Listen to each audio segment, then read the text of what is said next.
Yeah. Well, exciting things going on in the world of music. As you and we mentioned it. Did we mention it last week? I can't remember. But you and I are going to see separately. We're not going together. That'd be weird.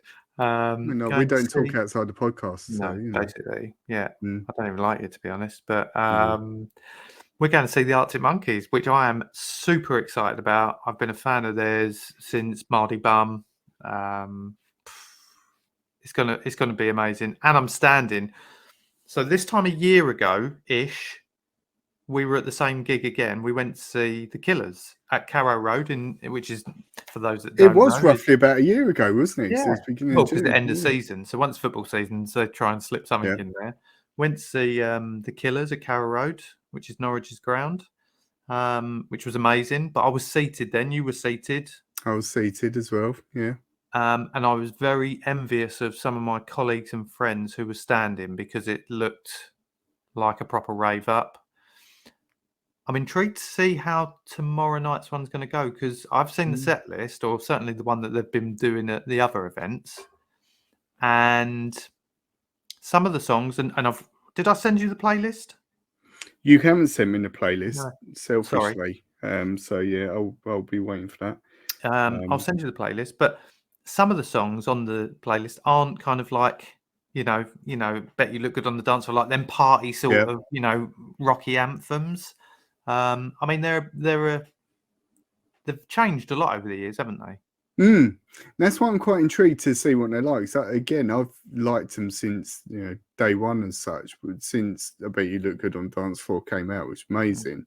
And I've liked, throughout their career, I've liked the stuff they've released. But it'll be interesting. They're never a band I've seen live, so I'm quite intrigued to see what they're like and how they present themselves.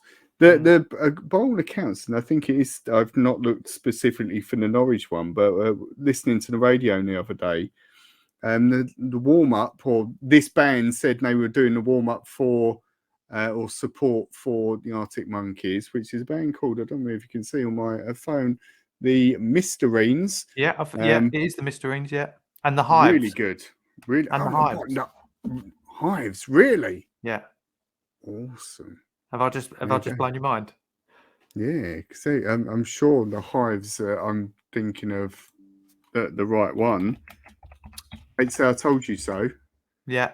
Can I just say, God, yes. This is breaking news all around here. I've just had a pop up, and I'm about to reveal that we have just had. Cheeky. James just had a pop up. Just had a pop up live and recorded. We've had our 200th YouTube subscriber literally as we speak right now. So JO77, whoever you are. Sounds like a bot, but we'll take that. That's fine. We love a bot. It does. There is a picture. It does look like a bot. No, I'm joking. We were just talking about AI. But anyway, thanks for breaking news all round. So we got the Hives tomorrow night as well, which I know you'll be pumped for. Doors open at 5. So it's an early start. 5 o'clock. You don't finish work till 5:30. No, exactly.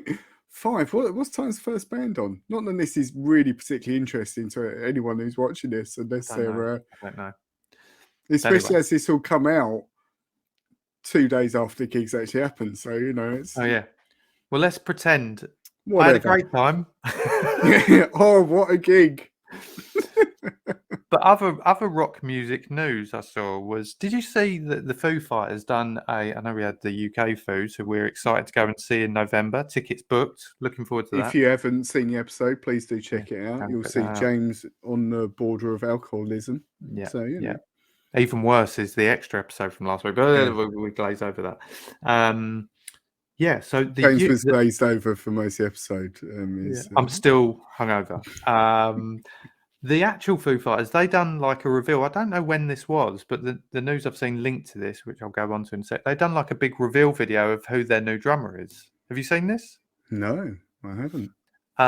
So they revealed who their new drummer is, and in the video, it was really cool because all the band are kind of jamming together, and then all of a sudden, a drummer would walk through the door, and it was one was Chad Smith. Nice. And then there was another one. I couldn't remember what he was from. But then I'm going to tell you his name because I don't know if you'll know him. Josh Freese, or is it Freeze? It's SE at the end. I think I read about him. 'Cause I'm sure I read that they'd picked him, but I think he's played on a lot of really famous stuff, hasn't he? He's been like So a 9 Inch session Nails, drummer. 9 Inch Nails, Wow. Guns N' Roses, Offspring, Weezer, The Vandals. Never heard of them. So 35-year career. The interesting thing. I mean, it was great when he's in, but apparently there's been loads of complaints because they've been already touring and doing gigs with him in the band now.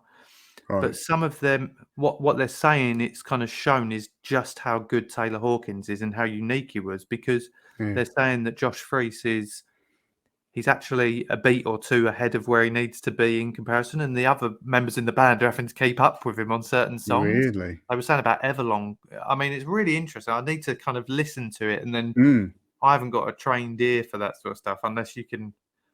I mean, it just makes me think they'll sound like kind of they're really rushing through the song, but it's amazing when you think like interesting how even bringing in. I mean, we talked about it before about how you bring in a new lead singer, it completely changes the sound of an artist or a band, and even down to a drummer. And you think the rhythm should be there. Now, surely them getting used to playing together though is Yeah. my thought on what that would be, and he's just, I don't know, trying too hard.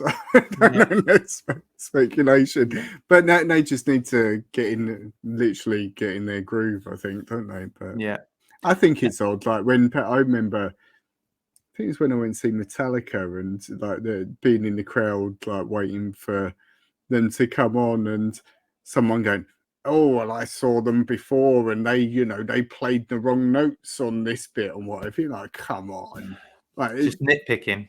Just enjoy it. Don't don't think like that. Just take it in. You know. Yeah. Interesting. I know. Well, I want to talk about drunken shopping, because I've been doing a bit of drunken shopping. Have you been watching me?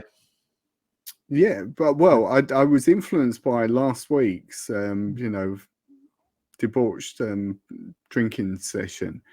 I wasn't actually. I did this beforehand. One night I was sitting there, and I don't know if you've been the same. On Instagram, I kept getting adverts from a site called Temu. I guess that's how you pronounce it. TEMU. Rings a bell. Orange logo. Sell loads of stuff that you don't really need, but you probably want. And they sucked me in with these cool robot sort of masks and stuff like that. And I was thinking, I really want one of those, but it's 60 quid and I can't justify having a mask that looks like a robot when I'm going to wear it. So and then I got drunk. But I didn't order one of those. I thought that's too expensive. I'm not ordering one of those. However, I did order a lot of stuff. I ordered, this is the rundown, and I have the goods with me. Okay. This hoodie. Do you know what? I've noticed that hoodie. It's nice, yeah. New is that hoodie. Brooklyn? It just says Brooklyn on it. It's like no brand, just got Brooklyn on it. A MF Doom ring. MF Doom is a rapper who wears that mask. I remember you saying uninitiated. Didn't he die recently? Yeah, he did die recently, actually. A drink bottle that looks like a Nos bottle. We were talking about Fast and Furious recently. That is really weird, because I was when we were talking in this week's show, and you were saying to George, was it? Yeah, it was during the show when we were talking about Too Fast, Too Furious. Fast, Too Furious, yeah. I was going to mention Nos. Yeah. Weird. Then on a lot. Again on a car theme, and I've gone slightly out of focus because of the thingy. I bought, which was linked to recently. I went to Santa Pod to a Japanese car show, and we actually saw those bottles. 100 stickers of Japanese cars. Is this from this Temu? From Team, all one order. Cause is one of my favourite artists. And I'll be honest. The Cause, as in the 4. Not the Irish band of yesteryear. No, it's an artist, KAWS. I'll be honest, I ordered this and I was expecting a figure about that big because he sells figures about that big, and this was just a knockoff one. However, it arrived and it was it's a keyring. 60 quid. When I looked back at it, I thought, yeah, and that's blatantly a keyring, but obviously I was too drunk. And then I'm sorry. Can we just go back over? I really wish that was the Irish quartet. Yeah, that's it. The famous Irish quartet. And then pens. Look how many pens. Me. Not I got there. Honestly, Matt. And that was the order complete. Can we get a grand total? In total, that was £36 for I was all expecting of that stuff. to be three figures, mate. No, all that stuff, £36. And the problem is that the way the app works is that you spend more. Like you add it, and just as a price check, for example, this was like a £5. I think this. Oh, there was an extra one actually. Sorry, I've missed an item, which is another keyring. A Bitcoin. Obviously not a real Bitcoin. It's a visual representation of Bitcoin. 87 pence that cost me. This was about £5. I want to say probably the most expensive. This was £8. This hoodie. I mean, that's good. It's proper nylon. Like you burn your house down with it, but it's nice. Is it like them dodgy Christmas ones that we had? Yeah, it is exactly like that. But it's fine. It keeps you warm. It's quite thin as well, which I quite like.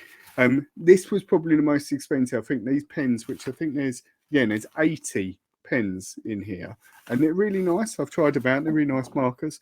That was about 15 quid, I want to say, for 80 pens though. But when you add stuff in, it's like, oh, if you add a little bit more, I'll give you a tenner off. And well, you're close to 30 quid. If you add 30 quid, like, I'll give you 10% off, and you just fall down that trap. But you know what? I ordered it on the 27th of May. It arrived by the 2nd of June from China. Free shipping. Wow. Completely free. But yeah, the stuff's good quality. I can't knock it because the stuff is good quality. Apart from this little fella, it was. That was your drunken eyes. Yeah, I was pleased with everything I got, like for it. But I looked into the company because, like I said, I kept seeing it everywhere on Instagram. And there was an article that Wired wrote about. I'm assuming it's Temu. It's pronounced. And they were saying that basically they launched in the US at the end of last year. They're now in the UK only recently, and they're trying to beat Amazon is their plan. Excuse me, they're a Chinese company, and what they're on average to compete, they are making a $30 loss on every single order at the moment that they're doing, because they're selling everything at such an extreme discount, to the fact that a lot of sellers on there and a lot of like providers of the goods for them are selling things at a loss as well. Like they're forcing them so low on the prices. They want the market share, and they're spending all this money on advertising and stuff like that, because they reckon in the future, if they succeed, on an average customer will spend 1,500 quid a year. So that's what they're aiming for. It's crazy. That's a bit crazy, isn't it? It almost feels that there's a link there that it's a bit like our viewers and listeners. They're at a loss to explain why they're actually watching or listening to this show, but in the long term, they'll know they were part of something.